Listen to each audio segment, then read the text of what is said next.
Hey, I forgot to introduce myself last time, so oh shit, I almost dropped my phone in my face.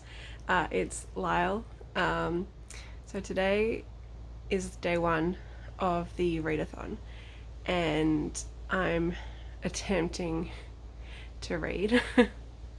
I'm down at my mum's house in the country at the moment, so I'm alone. Mum's at work.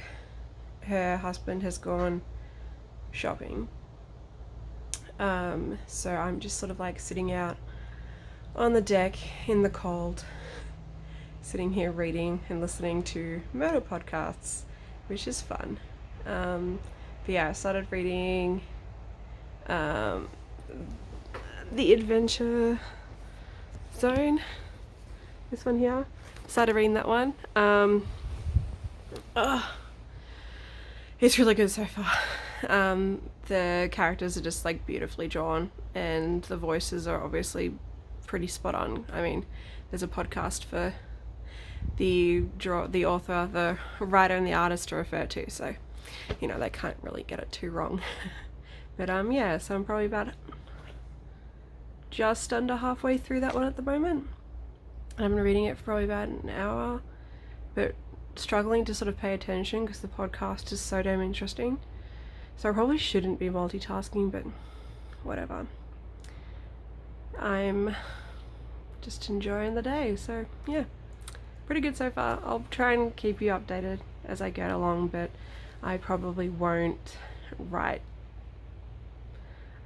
talk too much, just because it's awkward filming myself when other people are here.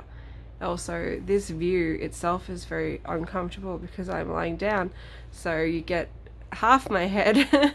So I apologize for that. But yeah, readathon day one, going well so far, having a fun time. I think what I really love about it as well is that it keeps the same kind of energy as the podcast. So you get these little like asides where it's Griffin McElroy sort of popping in and giving a bit of like background or making a dumb joke or whatever, and it's kind of fun, and like the characters just are exactly how I imagined them, really. Like Taco on the left there, Mel in the middle, and I've forgotten his name? Magnus. There we go. Magnus on the right. So yeah, they're really fun, cute. It's just like really nice, simple art, but yeah, really beautiful. Yeah, it's nice. Oh, I finished it pretty quickly, to be honest. I did it probably in a few hours, which is pretty good. Also did it in the same spot the whole time. I've been like sitting on this couch like all afternoon out in the freezing cold wind, which you can probably hear. But yeah, it was really good. Pretty very similar to the podcast, obviously, so nothing really to report back there. Definitely recommend the podcast. The podcast is amazing. Like the way that all the guys do their characterizations is fantastic, and it's funny. But the graphic novel is very good as well. Yeah, I won't really. There's not really much to like sort of say about it. It's kind of like fairly standard kind of graphic novel, but it's very pretty. The artwork is amazing, and it's fantastic quality. And I'll definitely be buying the next one and reading that too. So yeah, that's book one down. So it is very late on day two. About 7:30 now, and I haven't read anything, which is probably not the greatest considering I've got another 6 books to go. But the one that I think I might start on now is Binti. This one's only 94 pages, so I should hopefully be able to get it done pretty quickly, I would think. I'm fairly sure I can read like 100 pages in like an hour a bit, maybe an hour and 20 minutes or so, I don't know. But yeah, so I thought give that a go, see how it goes. See if I can get it done today, and then that's book 2 down, and then another 5 days to go. I'm doing okay, but I did choose relatively short books, so probably cheating a little bit. But anyway, yeah, give this one a go. I'll let you know how it goes, what I think of it, and maybe I'll have to get the next 2 books in the series. But yeah, see how it goes. So I'm about halfway through Binti or so. It's really good. I'm really enjoying it. It's very different, and it's just, I think, like a really well written sci-fi novella. The main character Binti is going. She's been accepted into a university that's somewhere in the galaxy, somewhere in the Milky Way. And she's the first person from her culture to be accepted. So her people don't leave their homeland. They just don't do it. Like, their homeland is what they're connected to, and it's where they find like their strength or whatever. Like, one of their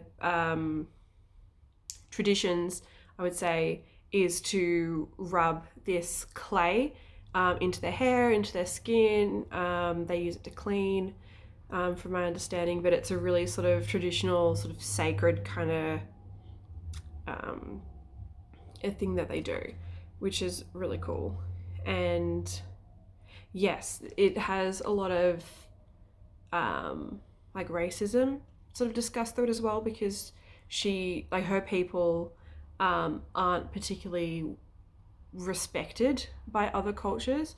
They're treated quite poorly, and when she was accepted into university, she encountered a lot of pushback from from other races, essentially. So like the Kush or the Kush, however you pronounce it, they would treat her quite poorly, and they were like saying mean things about her. I would say like saying mean things about her online, but there hasn't been sort of any mention of internet or anything like that so far. They use these things called astrolabes. I'm not sure what they are. They're kind of like, I guess, a telephone or a computer or something like that they use to communicate. It's not really explained too much. I understand that Binti is quite skilled at creating things like that. She's a harmonizer, is what she refers to herself as, and was supposed to take over her father's business, who was also a harmonizer.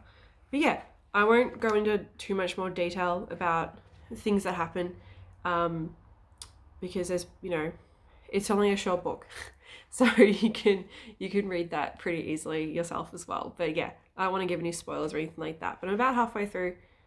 It's taken me about half an hour to get here, so I reckon probably like another half hour, maybe 45 minutes, and I should be done with it. Because there's 94 pages, 90 pages, and I'm at page 41. So yeah, another 50 or so pages to go, and I'll be done. And that's book 2 for this Reading Rush readathon. And then I'll be on to the next book, which I don't know which one I'm going to read next. Maybe I'll read Nimona and do that in one spot, because tomorrow I'm home all day, so I've got plenty of time to read. But yeah, I think that's a